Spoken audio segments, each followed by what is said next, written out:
I am not a good fisherman. I don't know if there's anyone here who enjoys going fishing. When I was at Ashcroft School, some of my mates did enjoy fishing. I think it was something they did with their dads. They went out to Arlesey, to the pits there, or to the Grand Union Canal near Leighton Buzzard, and would come back on a Monday morning into school with stories of the fish that they had caught, which were that big. Probably weren't, of course. It was something they enjoyed. They sometimes used to bring in with them the Anglers, I can't remember if it was the Anglers Weekly or the Angling Times or something, I don't know. But anyway, something about fish, anyway. And it was something they obviously enjoyed, and according to what they said, anyway, they were good at.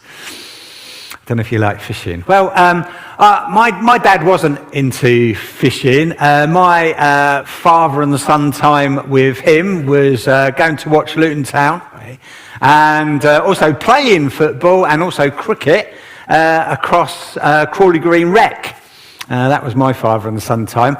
He wasn't really interested in fishing. But I thought I'd give it a go a few times, and with a few other non-fishing friends from Ashcroft, we got the train, travelled up to Bedford, to the Great Ouse to try our luck. We had with us very cheap fishing rods that we'd bought in Woolworths. We also had a nice pot of wriggling maggots, which I made the mistake of putting in the fridge the night before, and my mum had discovered them. Wasn't best pleased. But they're still alive, and took them up and to try my luck. And at the end of quite a few hours of fishing in all sorts of different ways and all sorts of different places along the river there at Bedford, and I'd caught fish that were that big. Well, I think I did catch a few tiddlers about that long. Not a great fisher. I also tried my luck at fishing along with my daughter Grace when we were in Cornwall. When we used to go camping in Cornwall, and there we are. We joined lots of other people on the cliffs there with the same very cheap fishing rod that I'd had all those years ago, and casting my line into the sea. And all along this cliff, there were lots of people there fishing, and they were all pulling out these mackerel, with great skill. And all I managed to do was to catch some seaweed. And fortunately, one of them did have sort of mercy on us, really, and gave Grace and myself a couple of mackerel to take home to cook for our tea. But I'm not a very great fishman. In our gospel reading that we just heard, the disciples, or at least some of them, also had that experience of fishing, but catching nothing. They were actually out all night, catching nothing. Of course, they were good, presumably they were good fishermen. That's how they made their living. I hope they were good fishermen anyway. But this particular night, they caught nothing. Then they see Jesus on the seashore, and he tells them to throw their nets on the other side. Now, I mentioned that we go to Cornwall sometimes, and down there, of course, there are lots of fishermen. Now, I would imagine that it wouldn't go down well with a fisherman in Cornwall if they'd had a tough time catching or not catching anything.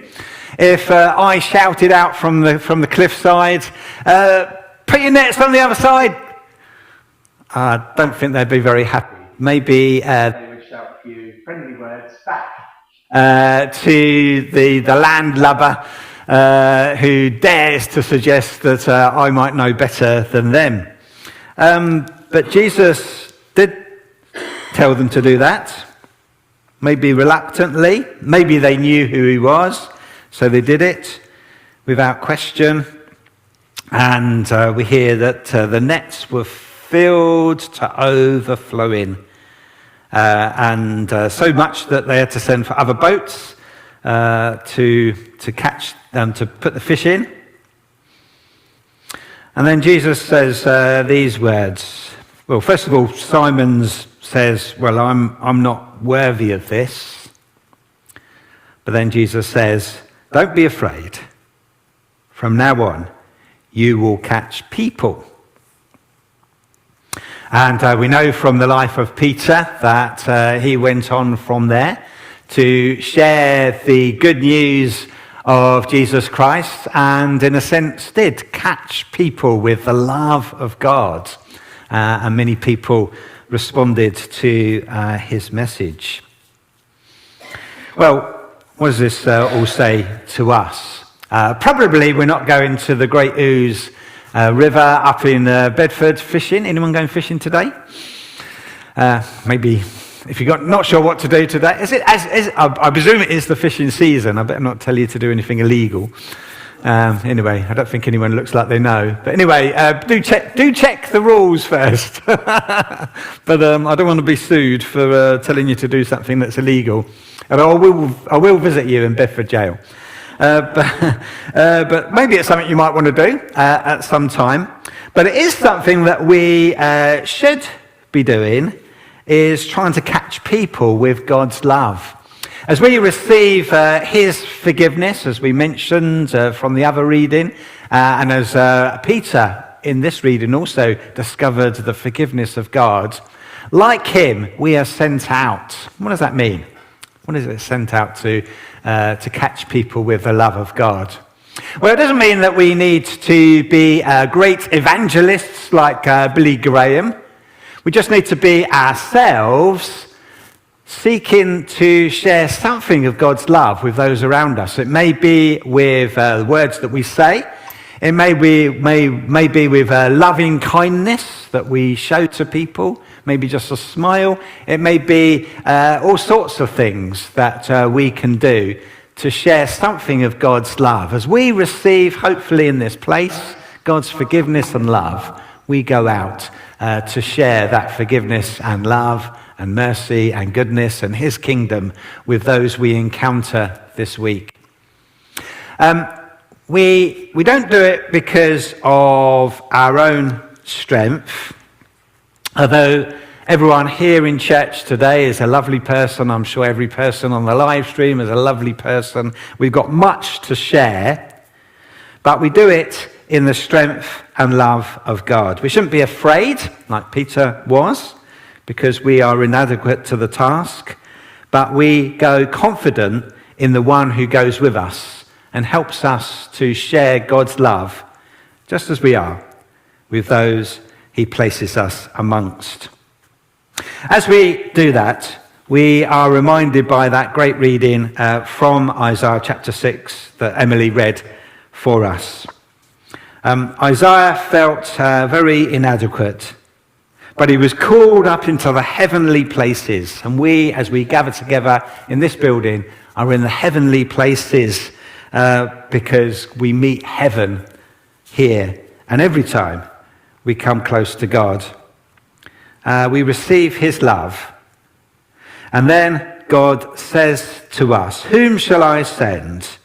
Who will go for us?" And we say, "Here we are. Send us." Let us pray.